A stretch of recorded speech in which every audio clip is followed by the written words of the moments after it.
Kerajaan Thailand menandatangani kontrak pembelian vaksin COVID-19 dengan AstraZeneca dan University of Oxford pada hari Selasa lalu.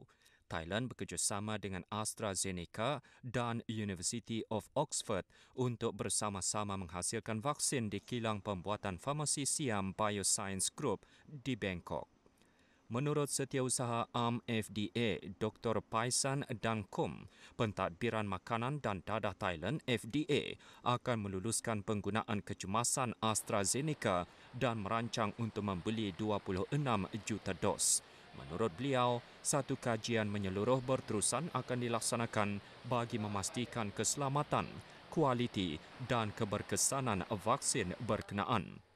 Penghantaran pertama vaksin COVID-19 yang dikembangkan oleh AstraZeneca dan University of Oxford dijangka siap sedia dihantar ke Thailand pada pertengahan 2021. Vaksin akan dihasilkan secara tempatan oleh Siam Bioscience Group di Pathum Thani. Siam Bioscience Group dipilih oleh firma farmasi yang berpusat di UK sebagai rakan serantau untuk menghasilkan vaksin untuk wilayah Asia Tenggara.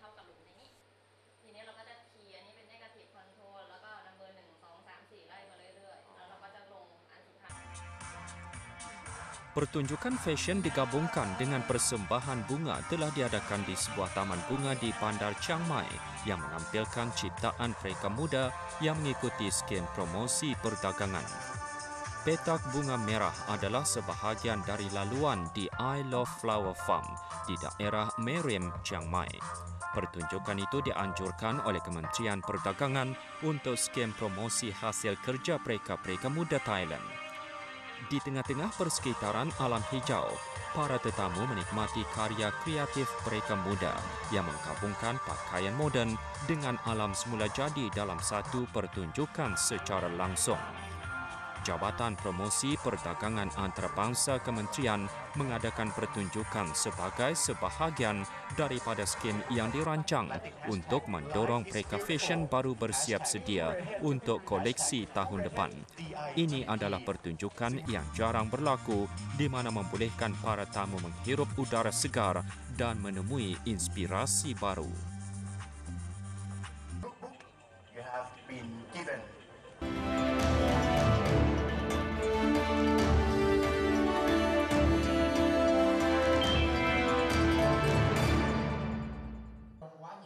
Perjuangan menentang pembaziran bukan hanya masalah bagi pemerintah tetapi juga untuk setiap rakyat.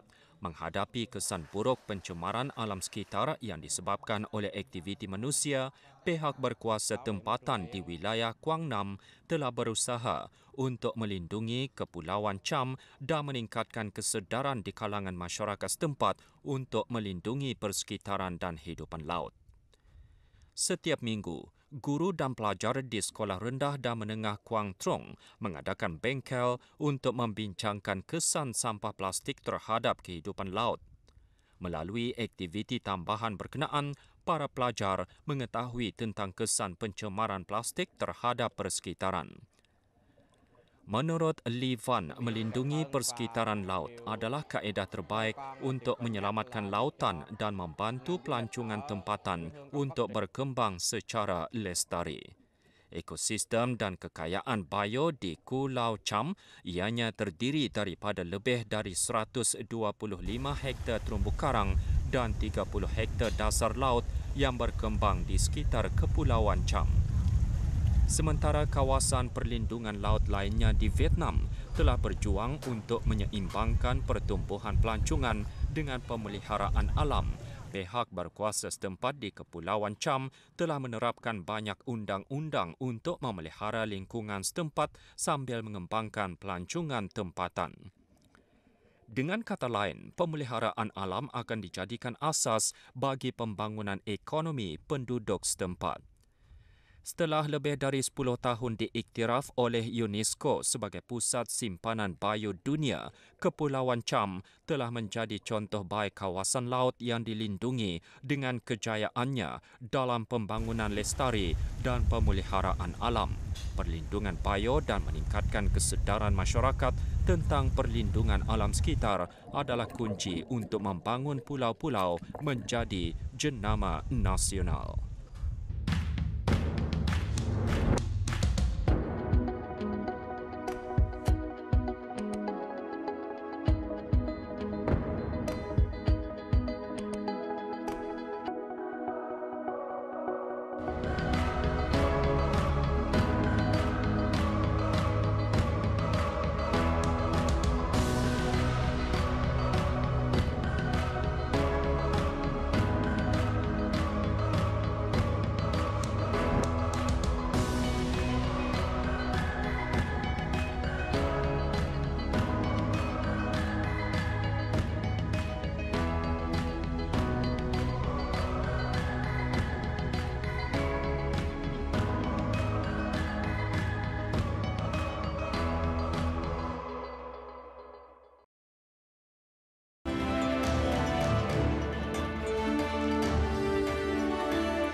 Tak lapuk dek hujan, tak lekang dek panas. Ia perumpamaan paling tepat bagi instrumen muzik tradisional yang dikenali sebagai rebana Perak. Perkataan rebana berasal daripada dua perkataan Arab iaitu rab bermaksud pukulan dan na bermaksud kami. Justru rebana membawa maksud pukulan kami. Menurut kajian sejarah, rebana pada asalnya dimainkan oleh pedagang-pedagang Arab yang sampai di kawasan persisiran Sungai Perak, seterusnya dipelajari oleh masyarakat tempatan.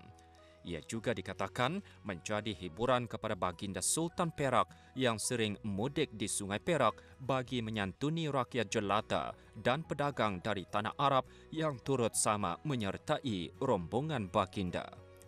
Paluan rebana Perak diketuai oleh seorang peningkah diikuti dengan penyelang dan penalu. Kebiasaannya ahli sesebuah kumpulan ini terdiri daripada 15 hingga 20 orang.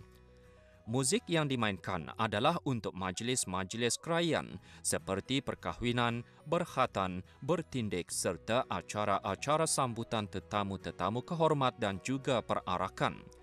Kini bukan sekadar menjadi alat muzik tradisional yang dimainkan pada majlis kerajaan semata-mata, sebaliknya rebana Perak kini mampu menjadi produk baharu pelancongan negeri. Jika dilihat bentuk fizikalnya, mungkin ramai yang menyangka rebana ini adalah kompang, berbeza dari segi saiz, ukur lilit, lebar pemegang serta bunyi yang dihasilkan menjadikan rebana Perak dan kompang adalah dua instrumen yang berbeza. Muhammad Sapri Bahari, 65 tahun, merupakan antara penggiat dan pengusaha alatan muzik rebana generasi ketiga yang masih aktif di negeri Perak. Mula bermain rebana sejak usia 10 tahun, beliau yang menetap di Kuala Kangsar, Perak, kini giat mengajar dan memperkenalkan rebana Perak kepada generasi muda.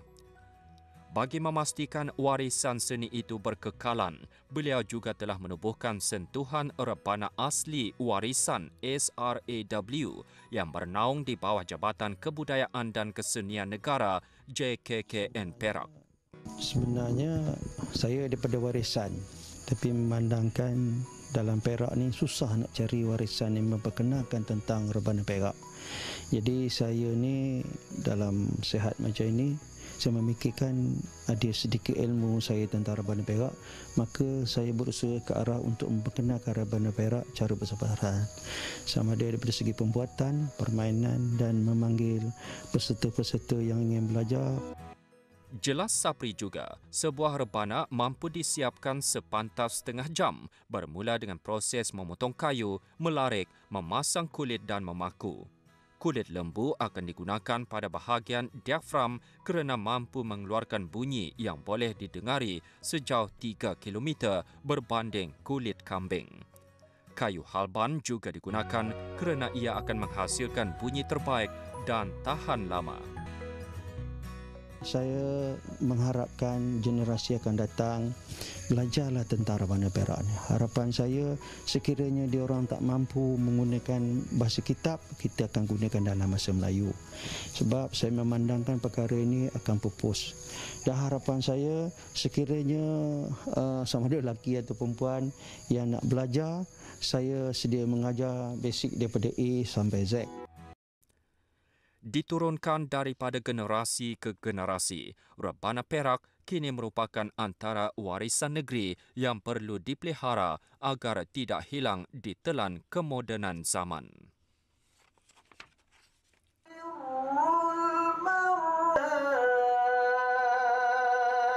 Terengganu menempa kejayaan terbaharu apabila berjaya menubuhkan satu lagi pusat pengajian Al-Quran Braille di negeri itu, seiring dengan hasrat kerajaan untuk memartabatkan ilmu Al-Quran Braille di kalangan orang kurang upaya OKU penglihatan.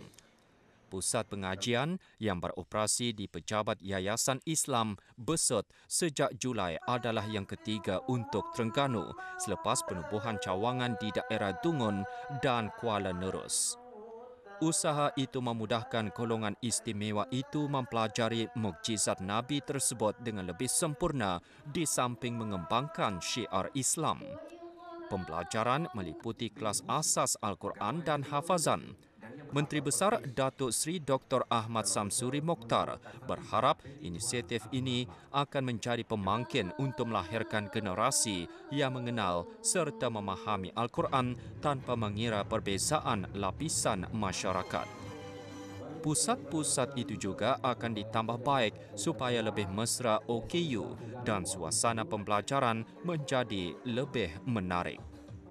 Untuk pembelajaran kelas Quran Braille ni, kalau di Malaysia kita rasa Terengganu telah merupakan satu pelopor kepada bidang ini sebab tidak ada lagi negeri-negeri lain yang mengadakan program pengajian Quran Braille secara sistematik kecuali sekolah-sekolah pendidikan khas di bawah Kementerian Pendidikan lah. Kalau di bawah NGO ataupun badan-badan kerajaan, kita yang pertama di Terengganu.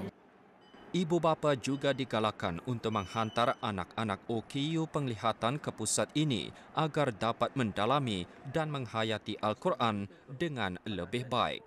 Ya, Alhamdulillah dengan adanya pusat-pusat sebegini dapat membantulah OKU penglihatan seperti kami lebih mendalami lagi ilmu terutama ilmu dari segi Al-Quran lah, Al-Quran Braille, dari segi tajwid, dari segi bacaan. Pengajaran dia memang orang kata santai lah walaupun susah kan. Nak kena belajar, nak kena hafal dot-dot Braille, nak kena sensitifkan jari ni. Tapi disebabkan dah ada asas daripada sekolah, dia jadi mudah. Dan kat sini pun ada ajar cara sebutan Al-Quran tu macam mana, walaupun dia kata ke kelas Braille tapi dia ajar juga tajwid. Setakat ini terdapat 11 tenaga pengajar dengan lebih 80 pelajar yang mendaftar di kesemua pusat pengajian itu.